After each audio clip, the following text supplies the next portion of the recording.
Hello guys, আসসালামু আলাইকুম। শুরু করছি নতুন একটি ভিডিও নিয়ে। শুভেচ্ছা জানিয়ে বলাকে সবাইকে স্বাগতম। আর এই তো রান্নাঘর থেকে শুরু করছি। আর এদিকে রান্না করার জন্য সব কিছু গুছিয়ে নিয়েছি। আর এদিকে রান্না করবো পুঁই শাক, এদিকে হচ্ছে তেলাপিয়া মাছ।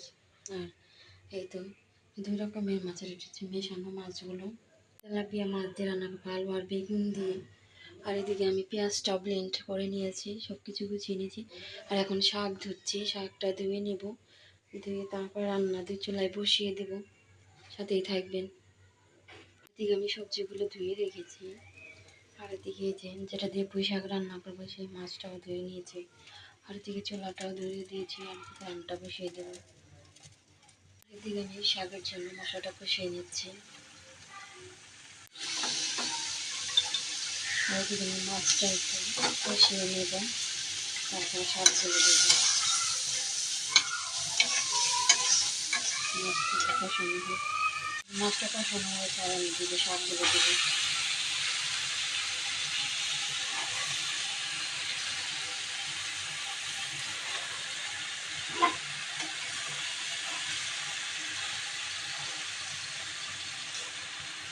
মাছগুলো ভেজে নিচ্ছি।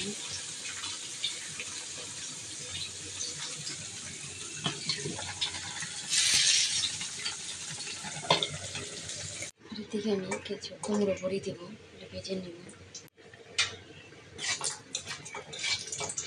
আর এগুলো হচ্ছে কুমড়ো বড়ি।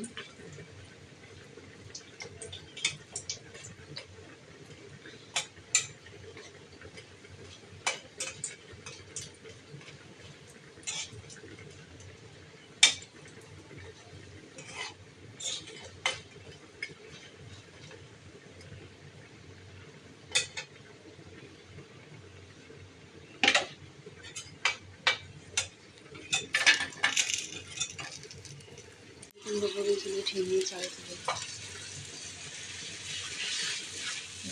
পেঁয়াজ কাটা তেলে দিয়ে নিচ্ছি। আর এদিকে মশলাগুলো দিয়ে দেবো। শাকটা হয়ে গেছে, আর আমি এদিকে নামিয়ে নেব। মশলা কষানো শেষ, আর এদিকে আমি সবজিগুলো দিয়ে দেবো। আর এদিকে আমি তরকারিতে ঝোল দিয়ে দিয়েছি, আর একদম কি মাছ আর কুমড়ো বড়ি একসাথে দিয়ে দিয়েছি। আর এদিক দিয়ে সব কিছু পরিষ্কার করে নিলাম। আর এদিকে তরকারিটাও চুলায় তরকারিটা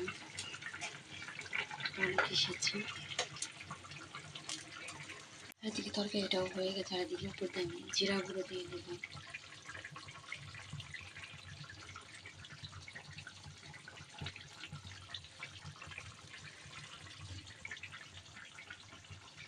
উপর দিয়ে এদিকে আমি জিরা গুঁড়ো দিয়ে দিয়েছি।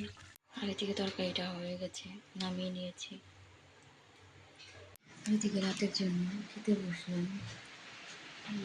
পুঁই শাক আর হচ্ছে মাছ কুমড়ো বড়ি দিয়ে এদিকে ভাত বেড়ে নিয়েছি।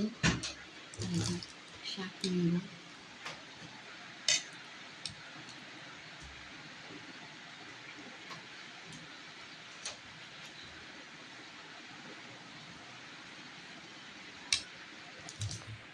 এদিকে রাতের খাওয়া দাওয়া শেষ করলাম। আর সবাই সুস্থ থাকবেন, ভালো থাকবেন, শুভেচ্ছা জানাই, ব্লগের পাশে থাকবেন।